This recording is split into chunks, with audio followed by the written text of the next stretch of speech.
वहीं छत्तीसगढ़ में भी कोरोना की रफ्तार थमती नजर नहीं आ रही। प्रदेश में कुल नए केस 447 सामने आए, जिसमें 17 मरीज कोरोना से मुक्त होकर घर गए। वहीं 4 लोगों की मौत हुई। इसी के साथ प्रदेश में कोरोना मरीजों की संख्या बढ़कर 3,16,311 हो गई। वहीं रायपुर में 121 नए केस मिले, दुर्ग में 106, राजनांदगांव में 17, बिलासपुर में 27, कोरबा में 15, सरगुजा में 23, सूरजपुर में 23, जशपुर में 19 केस सामने आए। वहीं स्वास्थ्य मंत्री टीएस सिंहदेव ने ट्वीट कर प्रदेशवासियों का स्वास्थ्य राज्य सरकार की पहली प्राथमिकता है कहा।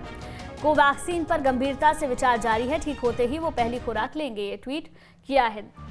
बीते कुछ दिनों के घटनाक्रम के बाद कुछ लोगों ने राज्य में चल रहे कोरोना टीकाकरण अभियान में छत्तीसगढ़ सरकार की प्रतिबद्धता पर सवाल किए हैं। मैं सभी को स्मरण कराना चाहता हूं कि प्रदेशवासियों का स्वास्थ्य राज्य सरकार की सर्वोच्च प्राथमिकता है। राज्य में किसी भी क्षण हमारे लोगों के लिए टीके की कमी नहीं हुई है। साथ ही राष्ट्रव्यापी टीकाकरण अभियान में भी छत्तीसगढ़ सबसे बेहतर 5 राज्यों में रहा है। आगे लिखा, हमें हमारे स्वदेशी टीके पर गर्व है, लेकिन सुदृढ़ता से मानते हैं कि इस सामान्य उपयोग में लाने से पहले अंतर्राष्ट्रीय मानदंडों के अनुसार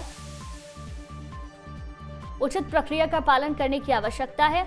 अब जबकि डीसीजीआई ने कोवैक्सीन को क्लिनिकली ट्रायल चरण के लिए अपग्रेड कर दिया है, तो अब वो भी जल्दी ही कोरोना से उबरने के बाद और जब वैक्सीन लगवाने के लिए हो जाएंगे तो स्वास्थ्य मंत्री भी खुद वैक्सीन लगवाएंगे, ये ट्वीट उन्होंने किया। छत्तीसगढ़ में कोरोना के बढ़ते आंकड़ों ने प्रदेश सरकार की चिंता को बढ़ा दिया है। सरकार मामले को लेकर 1-2 दिनों में समीक्षा बैठक करने वाली है। वहीं बीजेपी कोरोना के बढ़ते आंकड़ों पर सरकार पर हमलावर है। रिपोर्ट देखिए। छत्तीसगढ़ में कोरोना एक बार फिर डराने लगा है। राजधानी रायपुर समेत प्रदेश के कई जिलों में कोरोना के बढ़ते आंकड़ों ने चिंता बढ़ानी शुरू कर दी है।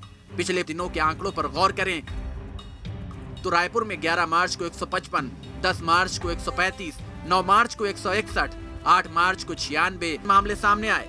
दुर्ग में 11 मार्च को 84, 10 मार्च को 102, 9 मार्च को 69, 8 मार्च को 65 मामले सामने आए। राजनांदगांव की बात करें तो 11 मार्च को 21, 10 मार्च को 13, 9 मार्च को 14, 8 मार्च को 18 मामले सामने आए। तो वहीं बिलासपुर में 11 मार्च को 26, 10 मार्च को 31, 9 मार्च को 18, 8 मार्च को 19 मामले सामने आए।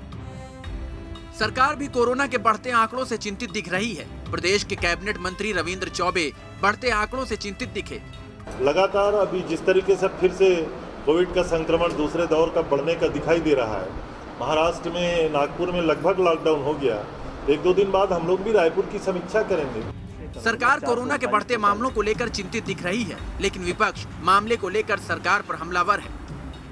आज रायपुर लगातार आपकी संख्या में वृद्धि होते जा रही है। प्रदेश में भी लगातार संख्या में वृद्धि होते जा रही है। मृत्यु भी लगभग रोज ही हो रही है। गंभीरता जो दिखाई देनी चाहिए वो गंभीरता नहीं है, केवल बातचीत हो रही है और उसी का प्रभाव है कि लगातार छत्तीसगढ़ में कोरोना बढ़ती जा रही है। रायपुर में जिस तरह से पिछले 5 दिनों में आंकड़े बढ़ रहे हैं वो चिंता करने लायक है। इसलिए शासन और प्रशासन के प्रयासों के साथ लोगों को भी सचेत रहने की जरूरत है। रायपुर से आदित्य नामदेव के साथ टीम न्यूज़ स्टेट।